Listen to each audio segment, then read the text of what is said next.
Sure wish we knew what category this Dick Wilson belonged in. Well, we don't even know if that's his real name. Or if he's even got a record. You know, he might not even be in these books.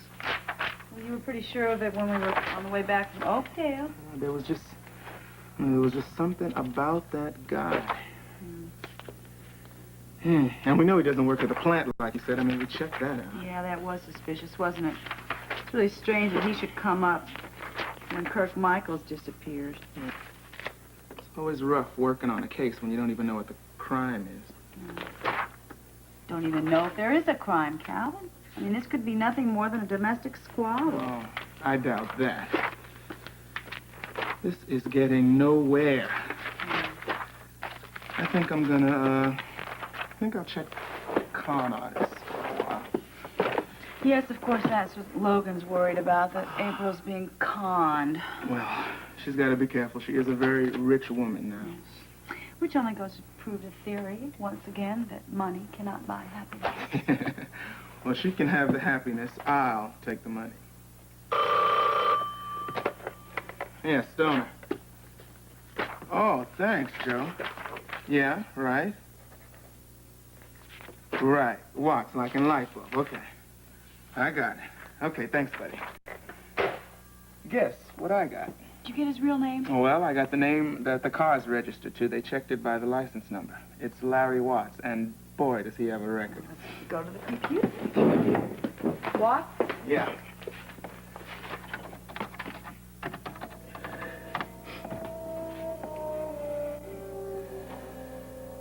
All right. What's the code? See what else we can get. Last arrest, armed robbery, also known as Tom Jensen, Richard Wilson. All right, that's our man. 12 juvenile offenses, 4 arrests, 1 conviction, armed robbery, served 6 months in Redstone. Listen, try known associates.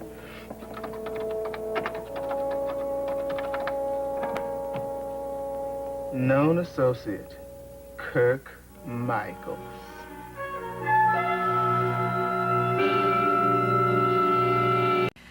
Hello, darling. Well, how are you? Wait a minute. Don't look so stricken. I mean, you're not getting the wrong idea about this. Wrong idea? About what exactly? Well, look, I know how it looks. Mr. Dorn is here awfully early. Well, it's not really that early. Do you have the time, Mr. Dorn? Mr. Dorn seems to have the time and the place. I think it's time for me to be leaving. Well, thank you for the coffee, Mrs. Swift. I really appreciate it. Mrs. Swift. We're all a little formal, aren't we, Mrs. Swift, Mr. Dorn? I mean, I thought we got to be good friends up in Palace Park. That is where we got to be such good friends, isn't it, Raven? Oh, that's right. That's why Elliot came over here to say hello to the both of us. Yes, and I was very surprised and disappointed to find that you were not here, Logan. Oh, me too. I wish I'd have been here to greet you when you arrived. Well, I guess you're feeling a lot better, aren't you? Oh, yeah, I am. It was a terrible night. The fever was just burning me all night, but I guess I sweated it out. You know how fevers are. Yeah, they just go so far and then they break. Yeah, but you know, I was amazed how good I felt this morning. And then the doorbell rang and Mr. Elliot was here. Yeah. No, actually, you called me, didn't you? Yes, that's right. I was on my way up north when on a fishing trip when I stopped at the coffee shop to have some breakfast. That's when I realized that who should live around the corner but Mr. and Mrs. Swift, and I thought, Around the corner? Well, that's good news. I didn't know they'd opened a coffee shop there. I always hoped that they would. Well, I didn't mean literally around the corner. All right, Mrs. for Swift. heaven's sake, will you just stop standing there like an idiot and tell me what you're thinking? You're thinking that something was going on here, right? Well, you're wrong. You're very wrong. And I think that it's a very nasty, suspicious attitude to have because he was just being polite. He called me up and I told him I was not feeling well and he came over to help me feel a little better. Just like Geraldine did last night. I knew it. She did call you. She just had to spread her nasty little lies. Meddling old witch. I'm sorry, but I think under the circumstances, I'd better go. Once again, thank you very much for the coffee, Raven. And good luck on your campaign trip, Logan. All the luck in the world. Get out of here.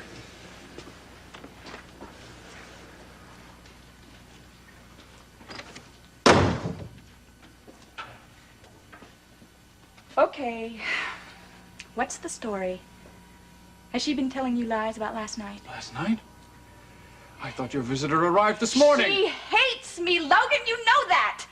She hates me ever since I married her precious little son. She's always wanted to get back at me because of what happened between us. Geraldine didn't tell me one word about him. All we talked about was your health. I asked her to come over here and make sure you weren't on your death. She was lying to you. She knew that this was the perfect opportunity to get me back. Just because shut of up what about happened Geraldine, between will you? Kevin and I. Anything that happened here is your doing. And you're not going to lie your way out of this. Logan, I love you. I mean, you're being ridiculous. You're the only man in my life. You know that. Just thank God you had the decency to get Jamie over to the Scots before you started on your little party here. I did not have a party. I was sick. I spent the whole night in there with a fever, and you know because you took my temperature.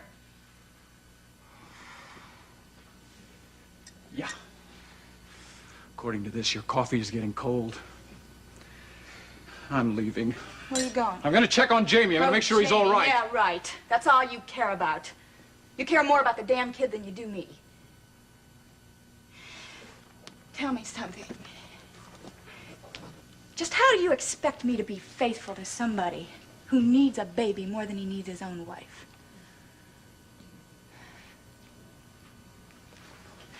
And you can give me a little kiss?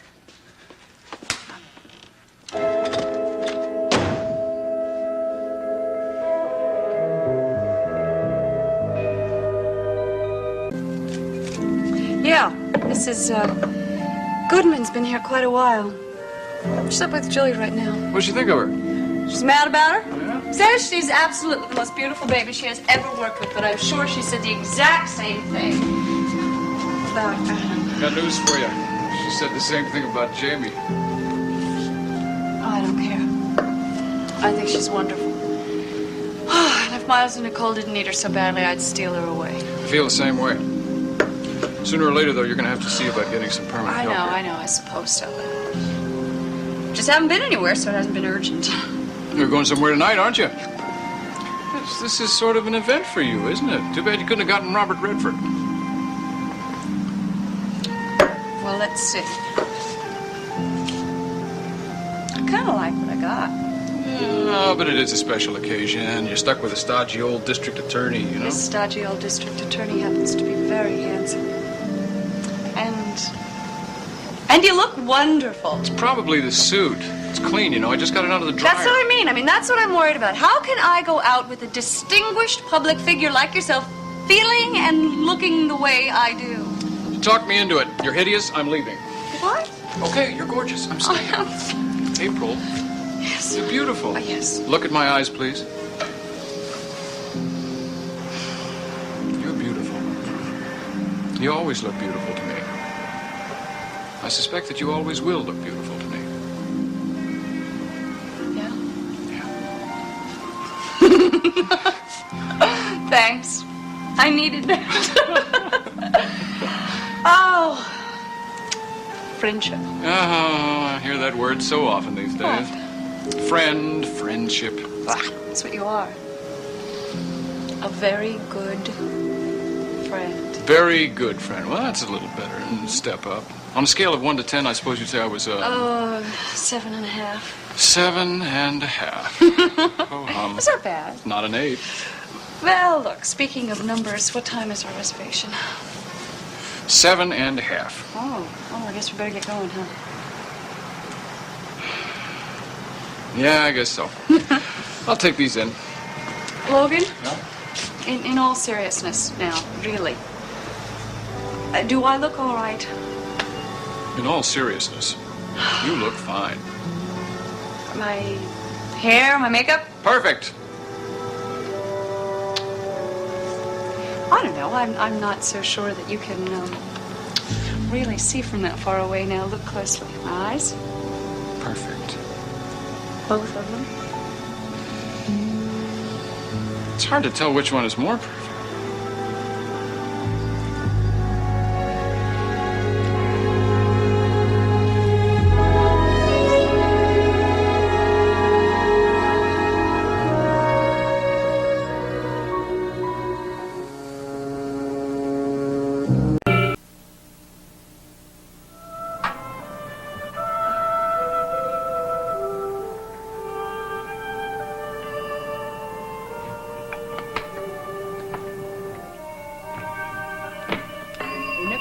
coming, I'm coming. Hello?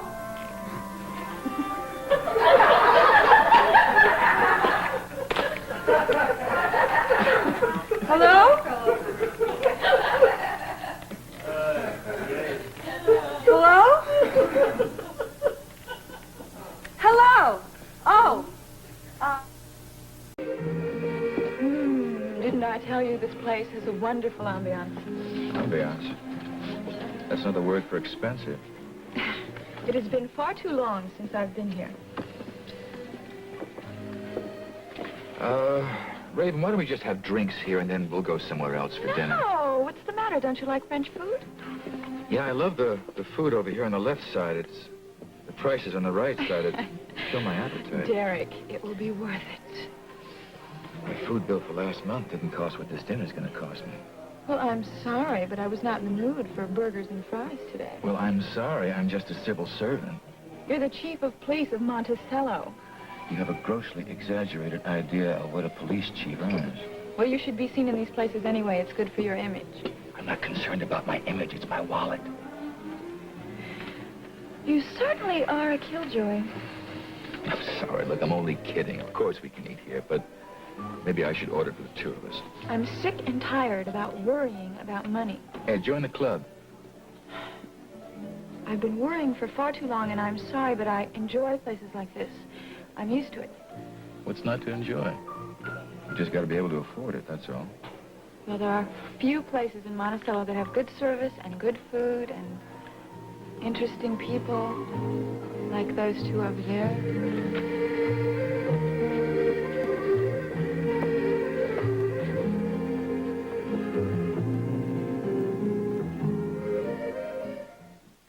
Jennifer is comparing An indignant call from the Council of the Foreign Mission, right? He says, how dare he be given a ticket for double parking, has to see me personally immediately. So I tell him, all right. I go downstairs and make sure that every parking space in front of the department is filled up so that he has to double park when he comes to see me. Are you listening to me? Yes. What'd you say? Sorry, I'm boring you. No, you're not really. You know them? Who? Those people you've been staring at ever since they came in. Have I been staring? How gauche of me. Don't worry. I don't think they noticed you. Well, I know him. He's Schuyler Whitney, Geraldine's nephew. I didn't know Geraldine had any living relatives. I guess he's one of the last few. He's an impresario. He bought the old Alhambra Theater, and he's forming a dance company, from what I hear. Yeah, I read something about that. That woman must be one of his dancers. I wouldn't know. Well, I don't know if he has an eye for talent, but he certainly has an eye for women. You think she's beautiful? I think Monticello has a new 10. I don't know. She's all right. She looks a little cold to me. And cold beauties are never any fun.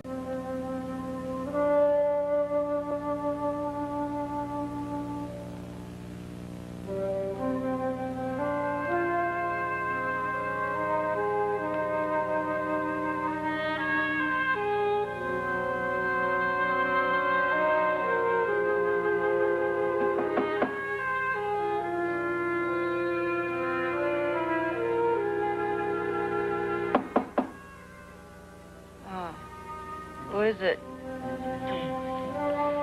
Who is it? It's Geraldine, dear. Are you all right? Yeah, I'm fine. Just a minute.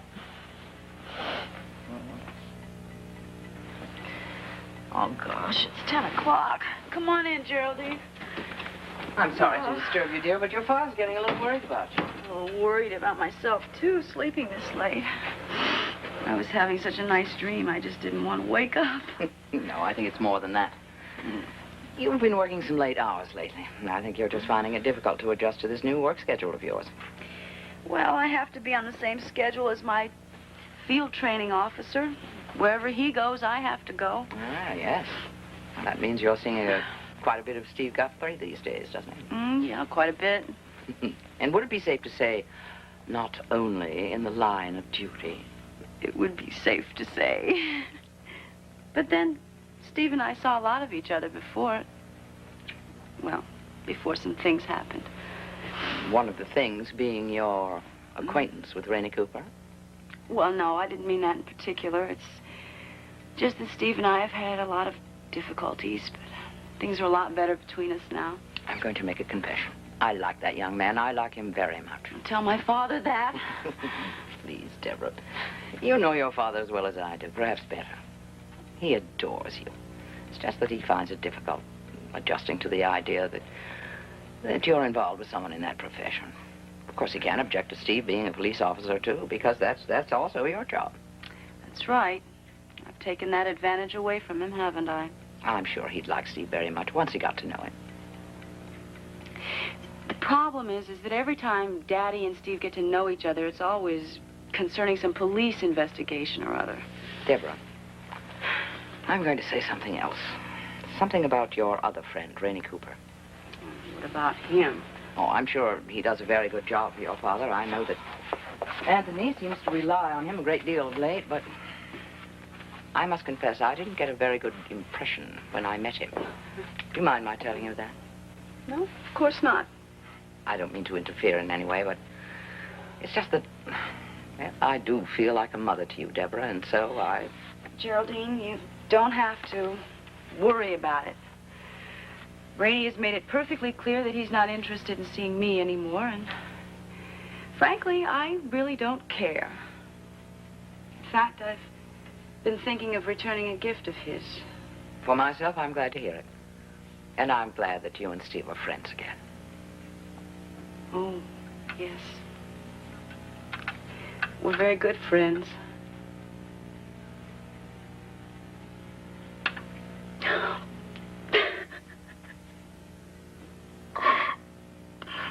Geraldine, there's something I want to tell you. What is it, my dear? What? Well, it's just something that I guess I've always known, but I just didn't want to admit it. It's just a feeling that I have. I'm in love with Steve.